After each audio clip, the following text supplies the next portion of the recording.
Hello, St. Thomas Academy, and welcome to the Cadet Football Show. My name is Mike Maxwell. I'm your host, and to my left, as always, is head football coach Dan O'Brien. Welcome to the show.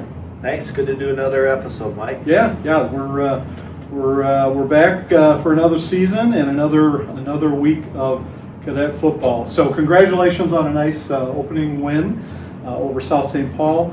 Give us your impressions of the game. Well, obviously pleased, Mike, with the way we started out. I thought all three phases of the game, offense, defense, and special teams, I thought our kids executed pretty well. Obviously, there's some things to clean up, and I think it was a year where South St. Paul graduated quite a few kids, but they still fight, they still scratch and claw again. As I mentioned last week, you guys that have been cadet football players that have played against South St. Paul kind of know what to expect. They had some kids that were that way, of course, but just not as many, I think, as what they've had in past years, and so pleased with the effort. We do have some things we need to clean up. There were some things that I wasn't satisfied with. You know, we lost the turnover battle. We turned it over twice, and we didn't turn them over at all. So we need to get that piece cleaned up. And of course, some mental errors. We had some mental errors on special teams that we need to do a better job with that piece as well. Yeah, absolutely. So clearly your defense came ready to play. Overall, you only allowed 7 points on a kind of meaningless third quarter touchdown. Were you pleased with the way they played? Yeah, I think so. I think we need to continue to work on our tackling, and I thought there were some opportunities for us to get to the ball a little bit better than we did. But anytime you can come out and give up 7 points, I'll take that any day. Right. That's a good day of defense. If we give up 7 points, we think we've got a pretty good chance for our offense is going to score more than 7 points. I would have loved to give it up 0 points, of course. But you know what? They scored, and they have good players too. So that's going to happen, and we're going to give up more points this year. So as long as our offense scores 1 more point than our defense at the end of the day, we'll be happy. Yeah, that's kind of the key, right? But your offense also came out super hot. Going up 35-0 at the half. Were you a little bit surprised by that? Yeah, I was. I was surprised at how well we ran the ball.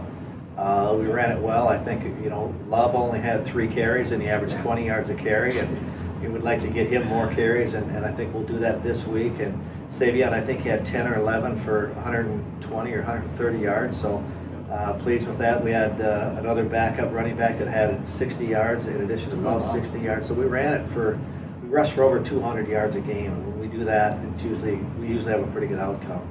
But I also thought, Mike, we threw the ball well. We were 7 for 10. I don't think we've ever, in my time here, completed 70%. I know 10 isn't a lot. Can you throw 10 in a season? That's the real question. Well, we threw 10 times. We only threw 1 ball in the second half. I'm not once you get ahead and the ball that we did throw in the second half, the coaches had to talk me into a flat pass that to give our young guy, a sophomore quarterback, Chase Young, a chance to throw it a couple of times, or one time, anyhow. So we didn't throw much. If we'd have thrown as much in the second half as we did in the first half, that would have been 20 throws. That would be a lot of throws for the way we run the ball. Again, we want to be able to do both, and I'd like to have a little bit better balance than we've had in the past. But when you have the 2 running backs that we have, it's hard not to turn around and watch those guys run.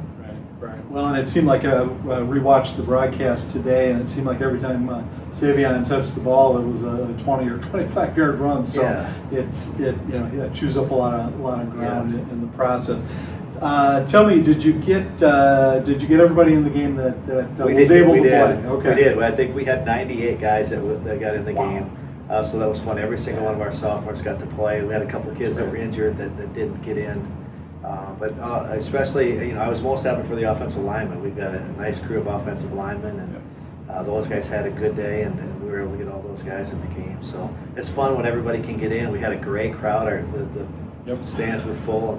It was fantastic to see, and we ask for that kind of continued support as we go through the season. Yeah, that was super interesting. I had noticed I was at an event we were holding prior to the game, and so when I came down, I noticed there were cars parked everywhere, and which is a little unusual for an opener like that, and especially kind of against an undermanned team. But everybody seemed excited to get back to cadet football, and it was a nice warm night, and everybody seemed to be having a good time. So fun to see us start the season like that. Let's talk a little bit about the players of the game. So Right. how about on offense? On offense, junior right tackle Brendan Gerber got it. Okay. Brendan is a kid. He's been a tight end in our program up until this year, and he had a really good off season. Lifted, got strong. He's up to I think like 240 pounds now, 241 pounds.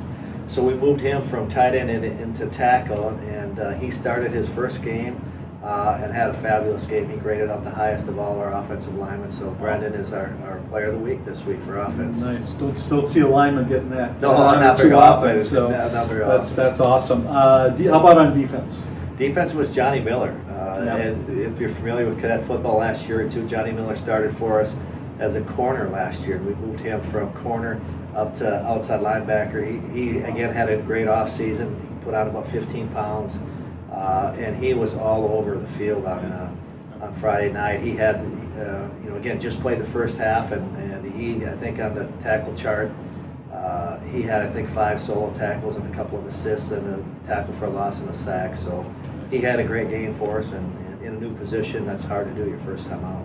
Yeah, absolutely. Yeah, but again, watching the broadcast earlier, his name was called out quite often. So, Right. How about special teams? Anthony Bickford. Bickford, again, he has an interesting story. He was a starter for us as a sophomore, and as a junior, Mike blew his knee out, missed the entire season. He got hurt at a summer camp, and in a non-contact situation, which is unfortunate, but it seems we're hearing more and more of those these days. But he came back and he played safety for us in special teams. He's a return man. He took that second half kickoff, if you remember that play, and took it about 60 yards. Yeah. I thought he was going to score, and Yeah. I was would have been excited for him to do that. But he had a good night. Also caught punts for us, and we're excited to be able to name him special teams player of the game. Yeah, and he that poor kicker didn't know what hit him when Yeah. he forearmed him there a little bit. Yeah. That was pretty, It was a pretty fun to highlight. see. Yeah, I'm sure. Absolutely. And then you got one other player of the game. I'll let you explain what that's all about. What's that called? And who it Sure. was? We call it the Grinder Award, and Yep. the Grinder Award probably is the most important one that we give out every Saturday morning, or in this case it was Friday morning. But this is a person that we think most exemplifies our program. A tough, gritty kid who rolls up his sleeves and maybe doesn't get his name in the highlights all the time, but brings a lot more to our team than just what they do. But just had one of those games where he's in on a lot of different things. And this week that goes to Jack Springer. Jack Springer is mostly, he's a backup safety, but plays on I think 4 of our 5 phases of our special teams, and does a great job as our special teams captain this past week. He tore the ligaments off his ring finger on his right hand, Okay. the very first series of the game. He came in and went over to saw the trainer, and it was kind of hanging down. He couldn't straighten it out. And Right. the trainer taped it back up, and they said he was not going to do any more damage. If he can tolerate the pain, he's good to go, no problem. Right. He said, "Hey, I want to go," and so he had, I think, what do we have? 6 touchdowns that we had. Yeah. He held on every single one of those and did a great job. Also filled in on a couple of different special teams where we had some mental mistakes. He's one of those guys that Jack is always just right next to you. He's heady. He knows what's going on. We had somebody that didn't go out on extra point, and the 25-second clock was running down. I just said, "Hey, I need a guy." And of course, Jack's right there. Yep. He runs in, and he went in and played tight end, a position he had never ever played on our extra point team. And I just turned and said to Coach Zebarth, who runs our special teams, I said, first of all, find out who didn't go in there. And I said, Jack, he will do exactly what he was supposed to do, that position was supposed to do. And sure enough, he did that. So he was our grinder of the week. Great. That's an awesome award. I love that. So final score, STA 42, South St. Paul 7. Again, a nice way to start the season off. So your opponent this Friday is Two Rivers, and you play Friday night at Two Rivers Stadium. And so for those outside of the Twin Cities that might not know, Two Rivers is the school formerly known as Henry Sidley. The Warriors had a close opening game, coming up just a little bit short to Tartan, 10-8. What are you expecting to see from them when you travel to Two Rivers on Friday? Well, what I've seen on film so far, Mike, it's a much improved Two Rivers team. They've got some kids back with some experience. They've got a real nice running back, linebacker. They've got a Division I prospect. I don't know that he has offers yet, but he's getting a lot of people that are calling about. Actually, coaches are calling me about him. So he's a big kid. His name's Maxwell. He wears number 7. You'll see a bunch of him on both sides of the ball. He's a defensive tackle, and he plays in wing, believe it or not, 6'3", 260 pounds. Wow. So they do some real creative things with him, but he'll be fun to watch and certainly a challenge for us to handle on both sides of the ball. Our offensive line is going to have to work hard with him, and with our safeties and the people that will be covering him, they'll have their hands full. So they are much improved. They lost, it was I think, what was it, 10-7? 10-8, I think 10-8, was the final, yeah. So they didn't give up a touchdown Right. defensively. It was Tartan intercepted a ball and ran it back for a score. Okay. So they're good. Defensively, we'll have our hands full. It's certainly within this is my 5th season, Mike. This is absolutely the best Two Rivers teams that in my tenure here. So I think it'll be a good challenge for us, and of course it's a crosstown rival. Yeah. Similar to the South St. Paul, and this keeps going. So Yeah, they Two Rivers seems to, every 4 or 5 years they kind of reload and get a team together that can compete. So I look forward to a little competitive game come Friday. I think it will be. Yeah. Good. So you had a lopsided victory last week. Always something to work on, as you suggested earlier, especially this time of year.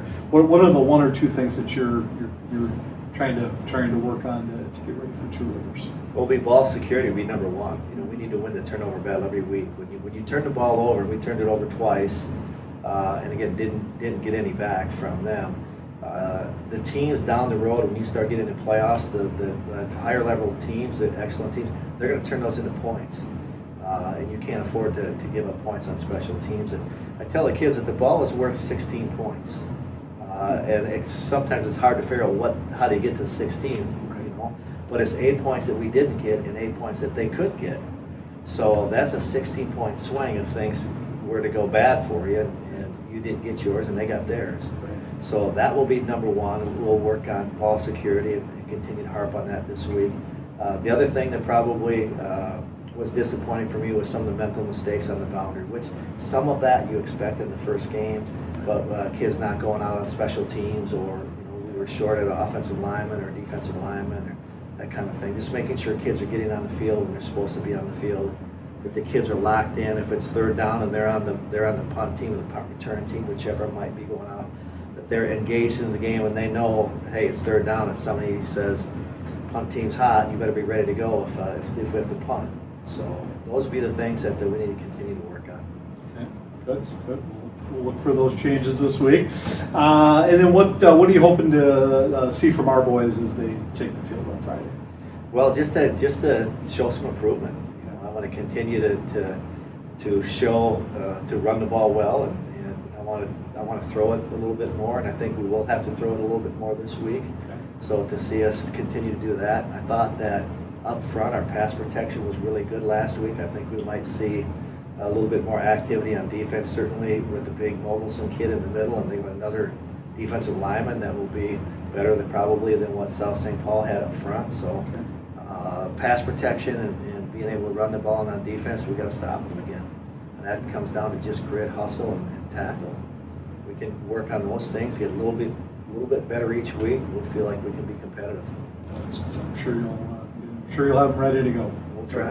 Yeah. So, thanks for talking a little cadet football with me today. I look forward to doing it again next week, and good luck on Friday night. Thanks, Mike. Appreciate it. You got it. So your cadet football team plays Two Rivers High School on Friday evening. Kickoff is set for 7 p.m. The game will be played at Two Rivers High School in West St. Paul. Tickets can be purchased online in advance. We'll include the link down below.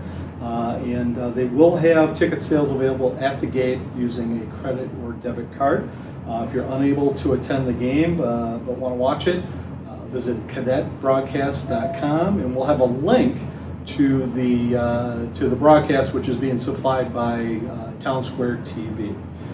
Thanks for watching. We'll see you next week. Go Cadets.